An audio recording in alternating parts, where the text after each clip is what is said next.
Back here at the Ford 300 with 90 laps to go. Why don't we get you caught up with our up to speed with Nationwide Insurance. And Dr. Jerry Punch, you're up first.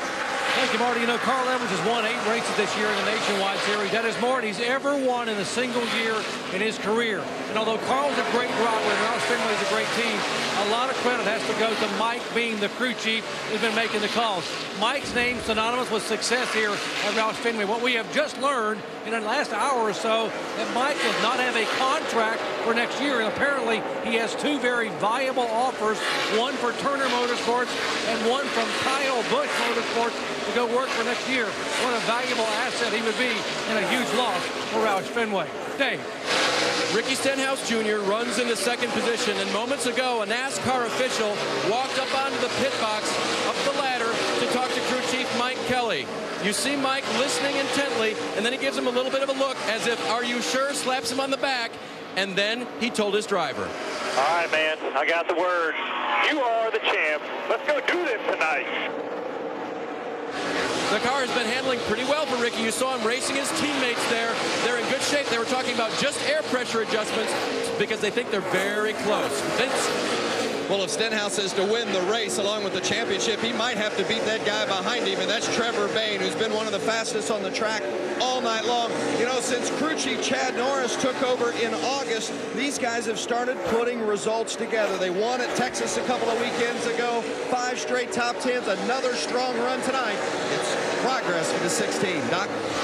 What about the effort for Elliott Sadler? A loose lug nut. He restarted back in 32nd on lap 35 and then drove it back into the top 10 right now to be shown 4th overall.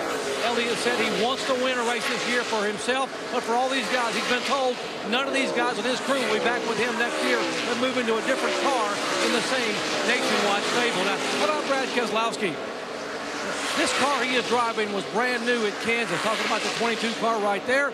And this car dominated at Kansas. They've had a little bit of an issue here with the car being way too tight early on and a little free right now. Hoping to hang on and maybe get win number 5 on the year. Dave. Sam Horner Jr. is very familiar with the Homestead Miami Speedway and the High Line. He said, "I learned the hard way that I bounced it off the wall once not to do that." But when he was an IndyCar racer, he won here 3 times in 7 starts. He likes coming down south. Jamie. And behind him, the 88 of Eric Almirola. He started 10th tonight. Now, they brought the same car they finished 4th with at Chicago. His best finish of the year. They expected it to be good, but they've been lacking grip. And so far, all race, he's been tight. Doc? Back behind him, final ride for KHI in a Chevy. He'll be going to Toyota next year. Clint Boyer says it's just as simple, guys. Tight in the middle, will not turn, and loose under throttle off. I just can't jump in the throttle. That's what I'm battling right now.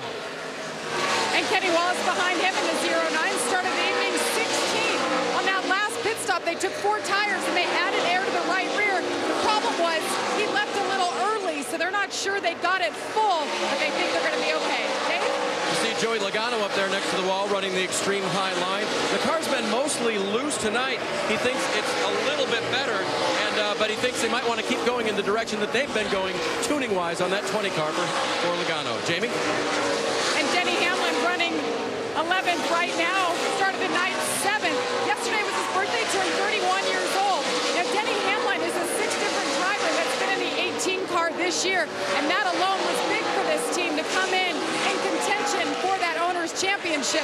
But the car has not been up to par with the 60. Coach Gibbs has just been shaking his head. Dave? Justin Allgaier says, "Thanks for the adjustment, guys, but I'm still a little bit tight." Justin told me that he's been handling the track pretty well so far this weekend, but the tight condition was something they've experienced from the first time off the truck.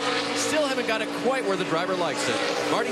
And let's round out the top 15 with Brian Scott, Jason Leffler, and Danica Patrick in the 15th spot. 18 cars on the lead lap, and 8 cars are officially out of this race. 82 laps to go. Carl Edwards' lead is now a 1 second over his teammate Ricky Stenhouse Jr. and the 3rd Ford driven by Trevor Bayne.